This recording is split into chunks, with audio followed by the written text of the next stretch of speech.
Баршаңызға қайырлы күн достар, каналға қош келдіңіздер. Бүгін сіздермен бауырсақтардың идеальный рецептімен бөлісемін. Құрамында ешқандай да сүт болмаса да 3 күнге дейін қатпай тұратын өте дәмді бауырсақтар. Міндетті түрде жасап көруге кеңес беремін. Маңызды сәттерді жіберіп алмас үшін видеоны соңына дейін көріңіздер. Ол үшін бізге жылы су қажет. Жалпы 600 грамм су кетеді. Соның 100 граммын екінші ыдысқа құйып алдым. Енді осының үстінен 1 шай қасық қант қосамыз және де 2 шай қасық ашытқы қосатын боламыз. Ашытқы менде юва деп аталады. Кез келген ашытқыны қолдансаңыздар болады. Осылай енді жақсылап тұрып араластырып, бетін жауып жылы жерге үстінен шапка пайда болғанша 5-10 минутқа қойып қоятын боламыз. Ендігі кезекте екінші ыдысымызға 2 ас қасық толтырып қант саламыз. Жарты ас қасық толтырып тұзымызды салып бір араластырамыз. Және де майонез қажет. Осындай толтырып 2 ас қасық қосамыз. Сіздерге ыңғайлы болсын деп мен барлығын осы қасықпен өлшеп салып көрсетіп жатырмын. Бір араластырып үстінен жұмсақ 1 ас қасық сары май, мен қолдың қаймағын қолдандым, және де 2 ас қасық сұйық майымызды құямыз. Енді барлығын осылай қолмен жақсылап тұрып бір керкі араластырып аламыз. Суымыз суып қалмау керек, жылы болу керек. Енді үстінен жаңағы дайындап қойған апарамызды құямыз. Міне осылай шапка пайда болып, 2 есе көтеріліп тұратын болады. Араластырамыз. Енді үстінен електен өткізілген, алдын ала өлшенген ұнымызды саламыз. Мендегі ұн эталон деп аталатын жоғары сұрыпты ұн. 1 килограмм 100 грамм ұн кетті.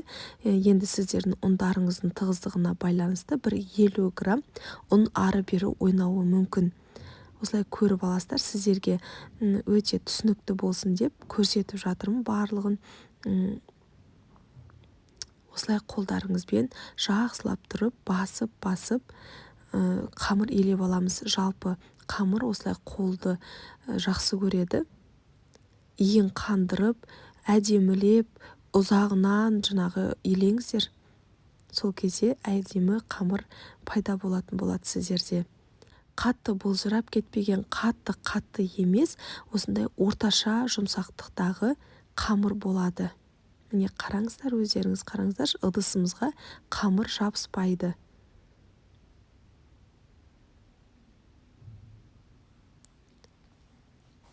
Жақсылап басып, бетін жауып, енді көтерілгенше қалдыратын боламыз.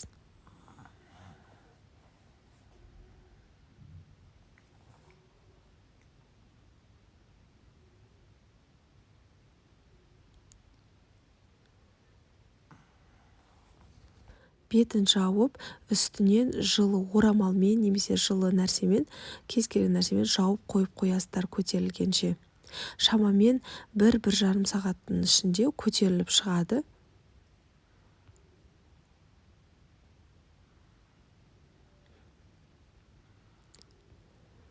Міне осылайынан көтеріліп шықты. Енді осыны бір басамызда бетін жауып, тағы да бір 15-20 минутқа қойып қоямыз.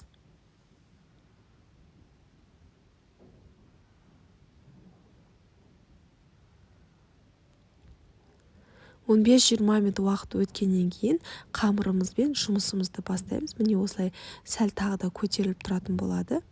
Енді оны себе отыра қамырымызды 2 бөлікке бөліп аламыз. Маймен жайғуға да болады. Маған өзіме осындай ұнмен жайған ұнайды. Сондықтан осылай ұнмен жаятын боламын. 2 бөлікке бөліп, күлшелеп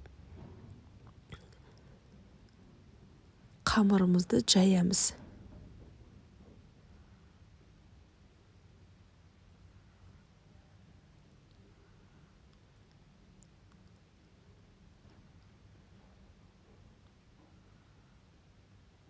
Видеоны астына барлық қажетті құрамдарын, мөлшерлерін қалдыратын болам. Сұрақтарыңыз болса, комментарийға қойыңыздар. Міндетті түрде жауап беретін боламын. Міне осындай қалыңдықтағы қамыр болу керек. Енді осындай вырубка бар менде, осындай ойып алатын кондитерлік дүкендерде немесе ыдыс сататын дүкендерден сұрасаңыздар болу керек. Қамырларыңыздың қалыңдықтары міне осындай болу қажет. Енді осыны шүпірек майлықтың үстіне жайғастырып шығамыз.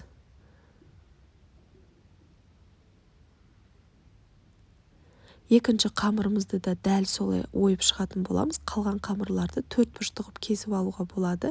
Міне барлығын осылай орналастырып, бетін жауып, 10-15 минутқа көтерілгенше қалдырып қоямыз. Енді бауырсақтарды пісіретін майды дайындаймыз. Оған мен осындай тон май қолданамын. Яғни бұл қойдың іш майы шыжғырылған. Осыған сұйық майымызды қосып, бірде-бір көлемде қоссаңыздар болады. Сөйтіп қыздырып дайындап аламыз. Сол кезде бауырсақтарыңыздың сырты қатты майлы болмай, әдемі болып тұратын болады. Міне майымыз қызып дайын тұр, қатты қызып кетпеу керек. Осы уақытта біздің бауырсақтарымыз міне көтеріліп, әдемі болып тұр. Енді пісіріп алатын боламыз.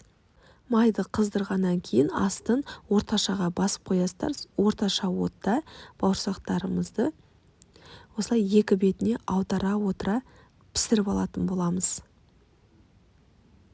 Майларыңыз қатты қызып кететін болса, сырты күйіп, іші ортасы дұрыс піспей қалуы мүмкін. Сондықтан майды бақылап отырыңыздар, қатты қызып кетпесін. Салғаннан кейін бірден екінші бетіне аударып шығасыздар осылай. Сөйтіп ары-бері аударып отыра пісіріп алатын боласыздар. Екі шетіні өздеріңізге ұнаған светте пісіруге болады.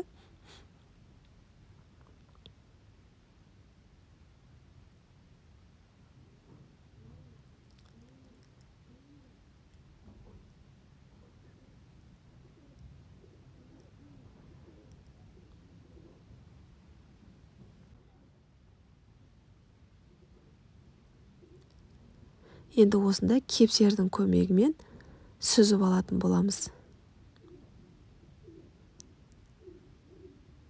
Қараңыздар, қандай әп-әдемі болып шықты. Майын бәрін осылай жақсылап сілкіп кетіреміз. Басқа бауырсақтарымызда дәл осылай пісіріп шығатын боламыз. Құрметті менің оқырмандарым, қазақша контентті каналдың дамуына үлес қосып, лайк басып, және де каналға тіркелмеген болсаңыздар, тіркеліп, алдағы шығатын рецепттерді жіберіп алмас үшін қоңырауша белгісін басып қойыңыздар. Барлық піскен бауырсақтарды осылай жеке-жеке қойып суытып аласыздар.